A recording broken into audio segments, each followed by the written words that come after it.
Good morning students. आज हम कक्षा 10 की बुक्स का चैप्टर डायरी का एक पन्ना पढ़ने जा रहे हैं। इसके लेखक हैं सीताराम से केसरिया जी। यानी कि यहाँ पर बेटा पहले मैं आपको बता देती हूँ कि डायरी का एक पन्ना, डायरी मतलब जिस प्रकार से कि भाई हम सबको पता है कि डायरी लेखन कैसे होता है, कि दिन में जो घटनाएं घटित होती है या जीवन में कुछ खास घटनाएं जो हम चाहते हैं कि हमें लाइफ में याद रहे, या कोई विशेष घटना की भाई हम उसको याद रखें और रखने के लिए हम उसको डायरी में नोट कर लेते हैं।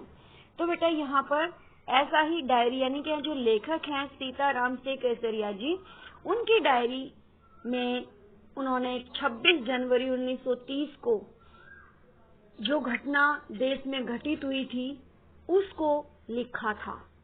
लेकिन अब ये यहाँ पर इस पाठ में डायरी का एक पन्ना में 26 जनवरी 1931 यानी कि एक साल बाद लोगों ने उसी को रिपीट किया, उसी को दोहराया। यानी कि हमारे जैसे स्वतंत्रता सेनानी थे महात्मा गांधी, सुभाष चंद्र बोस जी ने 26 जनवरी 1930 को देश को आजाद करवाने के लिए ये कहा था कि अंग्रेजों के सामने विरोध किया था, प्रदर्शन किया था कि हम आजाद हैं। उन्होंने झंडे लहराने की कोशिश की थी, उन्होंने अंग्रेजों का विरोध किया था।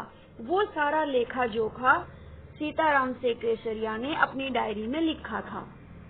लेकिन ठीक एक साल के बाद 26 जनवरी 1931 को कलकत्ता में सीताराम केसरिया ने यहाँ पर बताया है कि ठीक 26 जनवरी 1931 को कलकत्ता के लोगों ने स्वतंत्रता दिवस को जिस प्रकार से हमारे स्वतंत्रता सेनानियों ने आजादी के लिए विरोध किया था, उसी प्रकार से एक साल के बाद दोबारा से स्वतंत्रता दिवस मनाने का प्रयत्न किया था। इसमें जब उन्होंने ऐसा प्रयत्न किया कलकत्ता के लोगों ने कि हम आज अंग्रेजों के सामने विरोध में खड़े हो गए कि हमें तो आजादी चाहिए, हम तो आजाद हैं। और मॉन्यूमेंट मतलब एक स्मारक होता है कि भाई वहां पर हम अपने झंडे लहराएंगे और कहेंगे हमारा देश आजाद है। इस तरह के कार्य करने के लिए सरकार ने यानी अंग्रेजों ने मना किया। लेकिन फिर भी भारतीय यानी कलकत्ता के जो लोग थे उन्होंने विद्रोह किया, प्रदर्शन किया। तो उस समय अंग्रेजों ने उनका बड़ा विरोध किया और खासकर महिलाएं इसमें प्रताड़ित हुई। यानी कि विशेषकर जो महिलाएं इसमें भाग ले रही थी इस आंदोलन में, उन पर बाहरी अत्याचार हुआ। तो यहाँ पर बेटा डायरी का एक पन्ना पाठ में ऐसा ही बताया गया कि सीताराम केसरिया ने जो अपनी डायरी में एक साल पहले लिखा था, ठीक वैसा ही कलकत्ता के लोगों ने उसे दोहराने की कोशिश की और ये दिखाना चाहा कि हम भी देश की आजादी के लिए लड़ रहे हैं।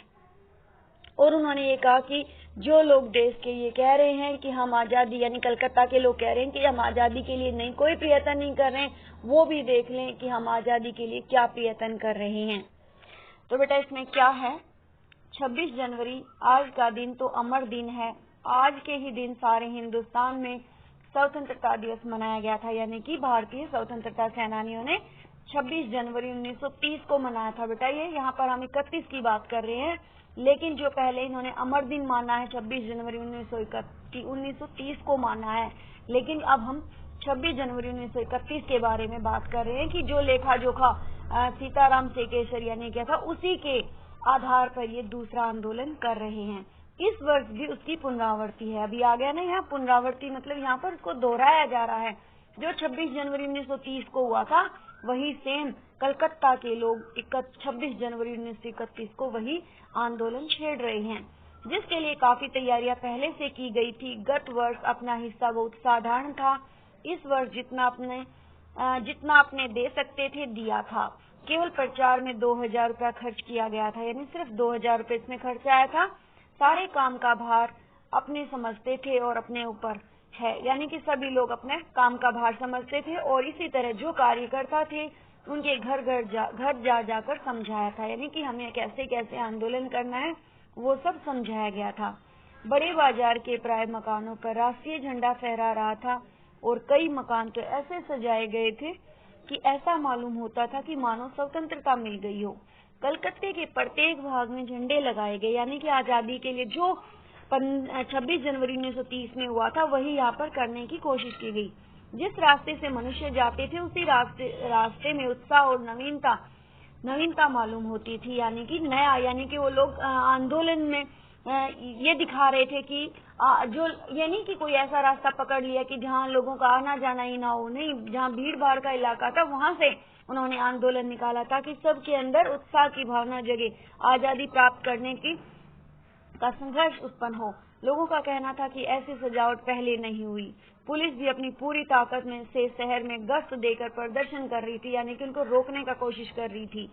मोटर लॉरियों में गोरखे तथा सार्जेंट प्रत्येक मोड़ पर तैनात थे, यानी कि वहां पर सैनिक मौजूद थे। कितनी ही लॉरियां शहर में घुमाई जा रही थी, लॉरियां मतलब गाड़ियां। घुड़सवारों का प्रबंध था, कोई घोड़े पर पुलिस घूम रही थी। कहीं भी ट्रैफिक पुलिस नहीं थी, सारी पुलिस को इसी काम में लगाया गया था, यानी कि सभी का काम था सिर्फ उस आंदोलन को रोकना। बड़े बड़े पार्कों तथा मैदानों को पुलिस ने सवेरे से ही घेर लिया था कि पार्कों में और मैदानों में लोग इकट्ठे ना हो सके, प्रदर्शन ना कर सकें। मोन्यूमेंट मतलब स्मारक के नीचे जहाँ शाम को सभा होने वाली थी, उस जगह को तो भोर, यानी भोर मतलब सुबह 6 बजे से ही पुलिस ने बड़ी संख्या में घेर लिया था, यानी पुलिस ने वहां पर घेराबंदी कर ली थी।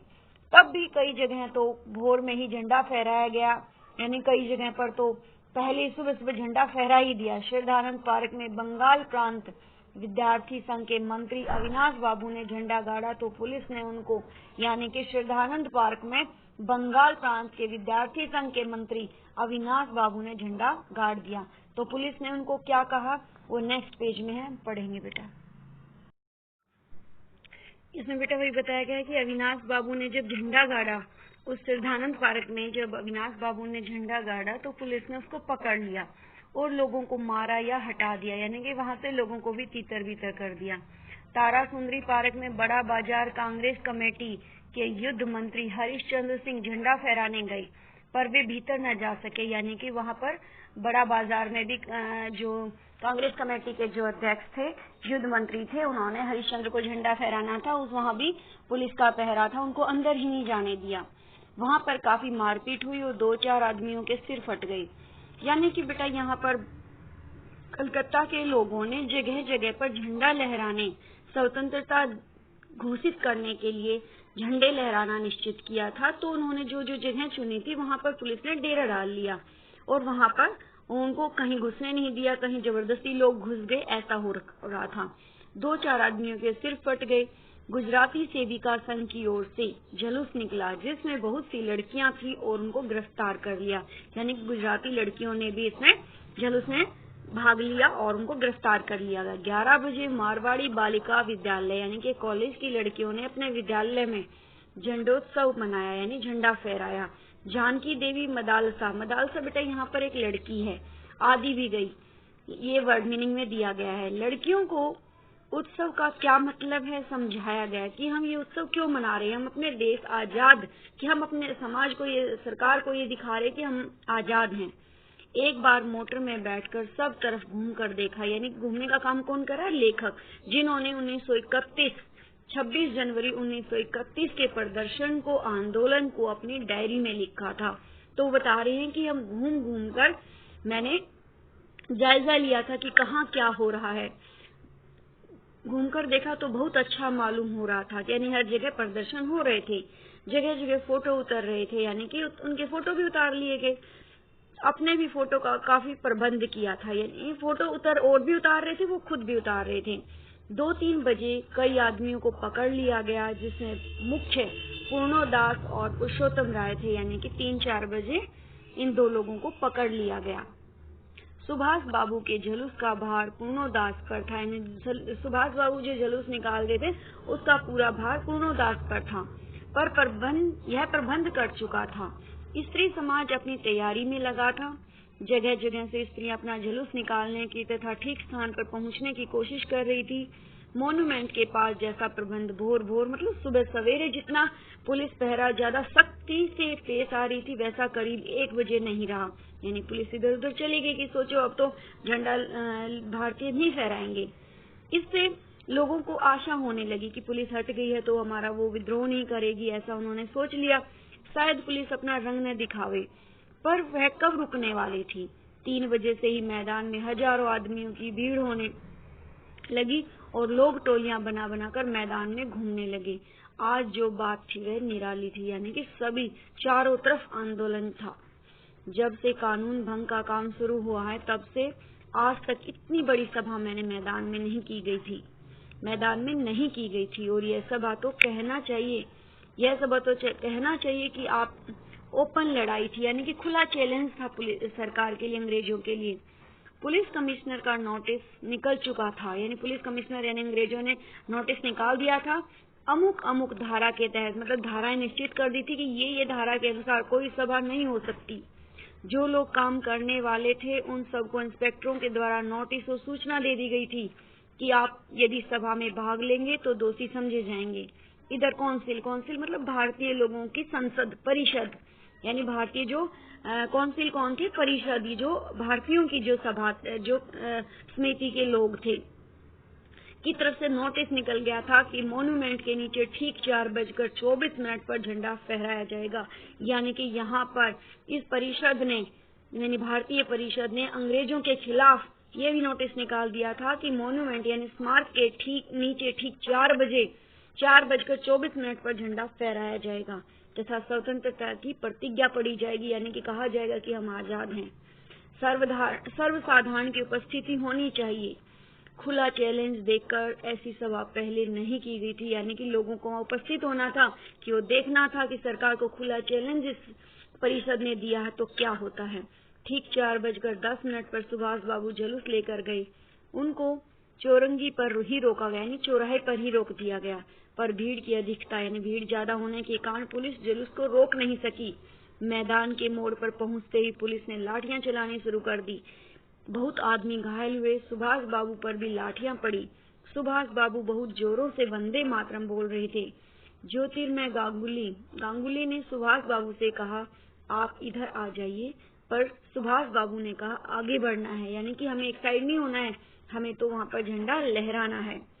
यह सब तो अपने सुनी हुई लिख रहे हैं, पर सुभाष बाबू का और अपना विशेष फासला नहीं था। सुभाष बाबू बड़े जोर से वंदे मातरम बोलते थे। यह अपनी आंख से देखा, यानी कि बहुत जोर से वो बोल रहे थे कि यानी वो भी वंदे मातरम के नारे लगा रहे थे। पुलिस भयानक रूप से लाठियां चला रही थी। क्षितिज चटर्जी का फटा हुआ सिर देखकर तथा उसका बहता हुआ खून देखकर आंख मिच जाती थी। यानी क्षितिज चटर्जी भी यहाँ पर इस आंदोलन में शामिल थे, तो उनके सिर पर लाठी पड़ी और उसका सिर फट गया था। इधर ये हालात हो रही थी कि उधर स्त्रियां मॉन्यूमेंट की सीढ़ियों पर, यानी इधर तो पुलिस ने इनको रोक लिया, लेकिन उधर से दूसरे रास्ते से स्त्रियां उस स्मारक की सीढ़ियों पर चढ़ने लगी। नेक्स्ट पेज बेटा। यहाँ पर बेटा उनको सुभाष बाबू को वहाँ पकड़ लिया गया क्योंकि वो मॉन्ट्यू पर झंडा फहराने के लिए जा रहे थे, लेकिन दूसरी तरफ से स्त्रियां स्मारक पर चढ़ गई थी, सीढ़ियों पर चढ़ गई थी और झंडा फहरा रही थी और घोषणा पढ़ रही थी, यानी कि हम आजाद हैं नारे लगा रही थी। स्त्रियां बहुत बड़ी संख्या में पहुंच गई थी। प्राय सबके पास झंडा था। जो वॉलंटियर गए थे यानी समाज सेवी गए थे, वे अपने स्थान से लाठियां पड़ने पर हटते नहीं थे, यानी कि वो वहीं खड़े रहे। सुभाष बाबू को पकड़ लिया गया और गाड़ी में बैठाकर लाल बाजार लॉकअप में भेज दिया गया, यानी जेल में भेज दिया गया। कुछ देर बाद ही स्त्रियां जुलूस बनाकर वहां से चली। साथ में बहुत बड़ी भीड़ इकट्ठी हो गई। बीच में पुलिस कुछ ठंडी पड़ी थी, फिर उसने फिर डंडे चलाना शुरू किया। ठंडी पड़ने का मतलब थोड़ी देर उन्होंने डंडे मारना छोड़ दिया था, लेकिन फिर से डंडे चलाने शुरू कर दिए। अब की बार भीड़ ज्यादा होने के कारण बहुत आदमी घायल हुए। धर्म तल्ले के मोड़ पर आकर जुलूस टूट गया, यानी कि कोई लोग वहां पर तितर बितर हो गए और करीब 50-60 स्त्रियां वही मोड़ पर बैठ गई। पुलिस ने उनको पकड़कर लाल बाजार भेज दिया। स्त्रियों का एक भाग आगे बढ़ा, यानी एक तो लाल बाजार लॉकअप में भेज दिया गया, फिर बाकी कुछ स्त्रियां आगे बढ़ गई, जिसका नेतृत्व विमल प्रतिभा कर रही थी। तो यहाँ क्वेश्चन आ सकता है कि जो लाल बाजार में स्त्रियां बैठने के बाद जो दूसरा दल चला था, उसका नेतृत्व कौन कर रहा था? विमल प्रतिभा कर रही थी। उनको बहु बाजार के मोड़ पर रोका गया, यानी कि उनको भी बाजार के बहु बाजार, वहाँ एक जगह का नाम था, वहां पर उस मोड़ पर उसको रोक लिया गया और वे वहीं मोड़ पर बैठ गई। आसपास बहुत बड़ी भीड़ इकट्ठी हो गई। जिस पर पुलिस बीच बीच में लाठी चलाती थी।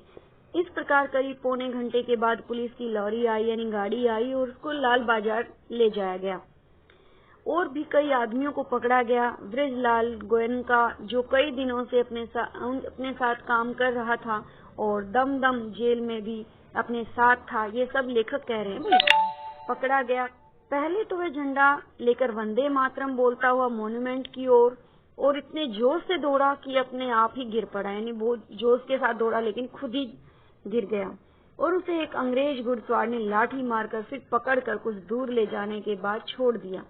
इस पर वह स्त्रियों के जुलूस में शामिल हो गया, यानी छुप गया वहां पर कि उनके साथ जाएगा और वहां पर भी उसको छोड़ दिया। तब वह 200 आदमियों का जुलूस बनाकर लाल बाजार गया, दोबारा से गया और वहां पर गिरफ्तार हो गया। मदालसा ने बताया था एक लड़की का नाम है, मदालसा भी पकड़ी गई थी। उससे मालूम हुआ कि उसको थाने में भी मारा था। सब मिलाकर 105 स्त्रियां पकड़ी गई थी। बाद में रात को 9 बजे सबको छोड़ दिया गया। कलकत्ता में आज तक इतनी स्त्रियां एक साथ गिरफ्तार नहीं हुई थी।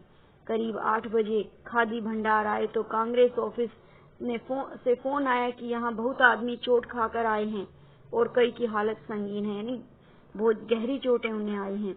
उनके लिए गाड़ी चाहिए। जानकी देवी के साथ वहां गए बहुत लोगों को चोट लगी हुई थी। जानकी देवी मदालसा है। जानकी देवी एक लड़की का नाम, उसके पिता का नाम जानकी देवी है, तो मदालसा उसकी बेटी है। तो उसके साथ जो गए थे उनको बहुत सारी चोटें आई थी। डॉक्टर दास गुप्ता उनकी देखरेख तथा फोटो उतरवा रहे थे। उस समय तक 67 आदमी वहां जा चुके थे। बाद में तो 103 तक आ पहुंचे थे, यानी कि वहां से लोग इकट्ठे हो गए। अस्पताल गए। लोगों को देखने से मालूम हुआ कि 160 आदमी तो अस्पताल में पहुंचे और जो लोग घरों में चले गए वे अलग हैं। इस प्रकार 200 घायल जरूर हुए। पकड़े गए आदमियों की संख्या का पता नहीं चला, पर लाल बाजार के लॉकअप में स्त्रियों की संख्या 105 थी, यानी आदमी कितने पकड़े गए, कितने घायल हुए, कोई कुछ नहीं पता था, लेकिन स्त्रियां 105 पकड़ी गई थी। आज तो जो कुछ हुआ वह अपूर्व था, यानी कि पहले कभी नहीं हुआ था। बंगाल के नाम या कलकत्ता के नाम पर कलंक था कि यहाँ काम नहीं हो रहा, या काम नहीं हो रहे का मतलब कि वो लोग, कलकत्ता के लोग, बंगाल के लोग आजादी के लिए कोई संघर्ष नहीं कर रहे हैं। तो इनके माथे, यानी कलकत्ता वासियों के माथे पर जो कलंक लगा था ना कि ये कुछ काम नहीं करते, ये यहाँ पर वो जुलूस निकालकर उन्होंने ये साबित कर दिया था। तो कह रहे हमारे माथे का कलंक धुल गया था, वह आज बहुत अंश में धुल गया। अंश मतलब कुछ थोड़ा बहुत, तो उनका जो अपमान लोग कर रहे थे वो कम हो गया और लोग सोचने लग गए कि यहाँ भी बहुत सा काम हो सकता है, यानी कि यहाँ के लोग भी आजादी के लिए संघर्ष कर सकते हैं। नेक्स्ट बेटा। अब बेटा क्वेश्चन आंसर। फर्स्ट है, कलकत्ता वासियों के लिए 26 जनवरी 1931 का दिन क्यों महत्वपूर्ण था? क्योंकि भाई इसमें कलकत्ता वासियों ने दूसरा स्वाधीनता दिवस मनाया था, यानी कि पहले तो 26 जनवरी 1930 को स्वतंत्रता सेनानी यानी कि महात्मा गांधी, सुभाष चंद्र बोस ने आजादी के लिए संघर्ष किया था, लेकिन दूसरा यहाँ कलकत्ता वासियों ने जो किया था, इसलिए ये महत्वपूर्ण दिन था। नेक्स्ट है, सुभाष बाबू के जुलूस का भार किस पर था? हमने लेसन पढ़ा पूर्णोदास पर था। किस पर था बेटा? पूर्णोदास पर। विद्यार्थी संघ के मंत्री अविनाश बाबू के झंडा गाड़ने पर क्या प्रतिक्रिया हुई? अविनाश बाबू को पुलिस ने पकड़ लिया और बाकी जो लोग थे उनको मारा और पीटा था, है ना बेटा। लोग अपने अपने मकानों व सार्वजनिक स्थानों पर झंडा फहराकर किस बात का संकेत देना चाहते थे? किस बात का संकेत देना चाहते थे बेटा? कि उन्हें स्वतंत्रता पाने से अब कोई नहीं रोक सकता, यानी कि हम आजाद होकर रहेंगे। नेक्स्ट लिखित क्वेश्चन बेटा। 26 जनवरी 1931 के दिन को अमर बनाने के लिए क्या क्या तैयारियां की थी बेटा? प्रचार किया गया था कि हम 26 जनवरी 1931 को स्वतंत्रता दिवस मनाने जा रहे हैं, यानी अपनी स्वतंत्रता के लिए संघर्ष कर रहे हैं। इसके लिए 2000 रुपए खर्च किए गए थे। मकानों पर भी राष्ट्रीय झंडे फहरा दिए गए थे। कलकत्ते के हर भाग में झंडे लगाए गए थे कि वह हम आजाद हैं। नेक्स्ट बेटा, आज जो बात थी वह निराली थी। किस बात से पता चल रहा था कि आज का दिन अपने आप में निराला है? क्योंकि बेटा मॉन्यूमेंट के पास ना हजारों आदमियों की भीड़ इकट्ठी हो गई थी, यानी कि बहुत ज्यादा मात्रा में लोग उस मैदानों में घूमने लग गए थे। स्त्रियां भी इनमें तैयारी कर रही थी, स्त्रियां भी इसमें भाग ले रही थी, स्त्रियों ने भी जुलूस निकाला था और वो हर स्थान पर पहुंचना चाह रही थी और साबित करना चाह रही थी कि हम स्त्रियां भी कम नहीं हैं और देश की आजादी के लिए हम भी आगे हैं। इसलिए यहाँ पर ये निराला दिन था। पुलिस कमिश्नर के नोटिस और काउंसिल के नोटिस में क्या अंतर था? पुलिस कमिश्नर का नोटिस था कि कोई सभा नहीं हो सकती, कोई भी झंडा नहीं लहराया जाएगा, अगर कोई झंडा लहराता है तो उसको दोषी माना जाएगा। लेकिन काउंसिल का नोटिस था कि वो स्मारक यानी मॉन्यूमेंट के नीचे 4:24 पर झंडा फहराएंगे और देश की आजादी के लिए प्रतिज्ञा करेंगे। अगला है बेटा, धर्मतल्ले की मोड़ पर आकर जुलूस क्यों टूट गया? बेटा इसलिए टूट गया क्योंकि उसमें स्त्रियां ज्यादा थी, धर्मतल्ले के पास बहुत भीड़ थी और इसमें स्त्रियां भी थी। वहां पुलिस ने बुरी तरह से लाठीचार्ज किया, जिससे बहुत से आदमी घायल हो गए। लोगों के साथ बहुत क्रूरता का व्यवहार किया था, इसलिए जुलूस वहां पर टूट गया था। डॉक्टर दास गुप्ता जुलूस में घायल लोगों की देखरेख तो कर ही रहे थे, उनके फोटो भी उतरवा रहे थे। उन लोगों के फोटो खींचने की क्या वजह हो सकती है? क्या वजह हो सकती है बेटा? किसलिए खींचते हैं? इसलिए खींचते हैं कि लोगों को अखबारों में छापा जाए और लोगों को दिखाया जाए, आम जनता को जो वहां नहीं थी, कि भारत में ये क्रांतिकारी हैं, इतने जाबाज क्रांतिकारी हैं और इसके लिए उन्हें कौन कौन से जुल्म सहने पड़ रहे हैं, ये सब दिखाने के लिए वो फोटो भी खिंचवा रहे थे। नेक्स्ट बेटा लॉन्ग क्वेश्चन, सुभाष बाबू के जुलूस में स्त्री समाज की क्या भूमिका थी? यानी कि बेटा वहां पर स्त्रियां भी बहुत बढ़ चढ़कर भाग ले रही थी।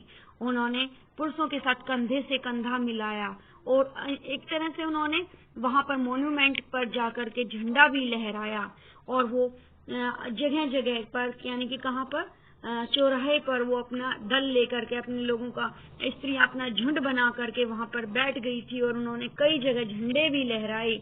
इसलिए सुभाष बाबू के जुलूस में स्त्रियों ने बहुत बड़ी संख्या में पहुंचकर भाग लिया था और महत्वपूर्ण भूमिका निभाई थी। जुलूस के लाल बाजार आने पर लोगों की क्या दशा हुई? लाल बाजार आने पर बेटा क्या हुआ? सुभाष बाबू को तो लोकोप में डाल दिया और स्त्रियां जुलूस बनाकर वहां चली आई। इसके बाद उसकी भीड़ बहुत ज्यादा हो गई, यानी बहुत ज्यादा संख्या में स्त्रियां इकट्ठी हो गई। पुलिस ने वहां पर थोड़ी देर तो कुछ डंडे वगैरह चार्ज नहीं किया, लेकिन उसके बाद उन्होंने भीड़ पर लाठी चार्ज किया, यानी कि बहुत ज्यादा डंडे उन पर बरसाए। इससे जो है डंडों की मारने की संख्या से जो भीड़ है वो तितर बितर हो गई और धर्मतल्ला के मोड़ पर आकर जुलूस टूट गया और करीब 50-60 स्त्रियां वहां मोड़ पर बैठ गई। पुलिस ने भी उन्हें पकड़कर लाल बाजार भेज दिया गया, इनको जेलों में बंद कर दिया गया। नेक्स्ट बेटा, जब से कानून भंग का काम शुरू हुआ है तब से आज तक इतनी बड़ी सभा ऐसे मैदान में नहीं की गई थी और यह सभा तो कहना चाहिए कि ओपन लड़ाई थी, यानी खुला चैलेंज था।